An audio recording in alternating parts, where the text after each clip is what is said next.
after a while of being in a relationship, finally the big moment was there, and he phoned me and said, I have this job I can probably get.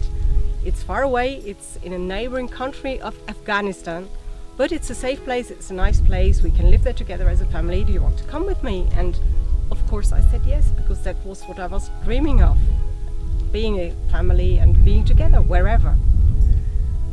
And the moment came, he went first and we went after a month, and I set up things. I had to organize somebody to take care of the farm, and I had to take my daughter from school, and she loved it and she was really enthusiastic about it. So we organized it all. We had the school books, we had everything, we packed our bags and we went on the plane and we went there, and after 3 days we were together in the guest house, and one night he said, I have to talk to you.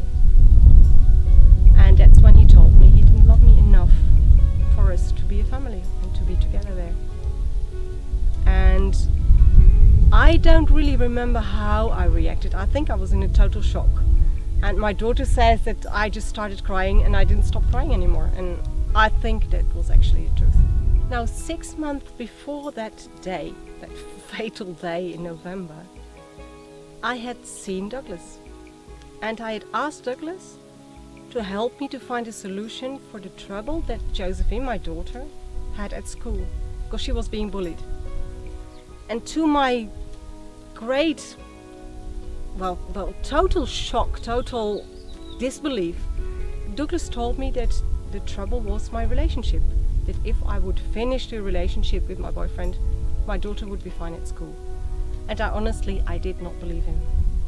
And he went on and he said, this man is not the man you think him to be. He seems somebody from the outside, which he is not at the inside. And I guess I was stubborn, or I was too much in love, because we had this perfect relationship. And I didn't believe him. And I started to rationalize, and I thought, well, maybe he made a mistake in the interpretation, or maybe the relationship has to change or has to shift, or maybe we're doing some things the wrong way around. But there was not even a little part of me which believed that Douglas was actually right, that he wasn't the person he appeared to be. Anyway, even after him telling me that he didn't love me enough to be a family, we still stayed in this relationship. And thinking back, I don't really know why. I guess I had hopes that he would turn around and realize that he was making a mistake, that actually he did love me, and actually we were meant to be, and actually we had this great family and we were getting on so well. But it didn't happen, and a couple of months later he came on leave to Holland and he invited me over to go there too. So we went, my daughter and I went there, and I asked him, I kind of confronted him and said, but how is it possible? How can we talk for years about going out together, being a family, even buying houses, really kind of, you're the love of my life. I mean, how many times did he tell me?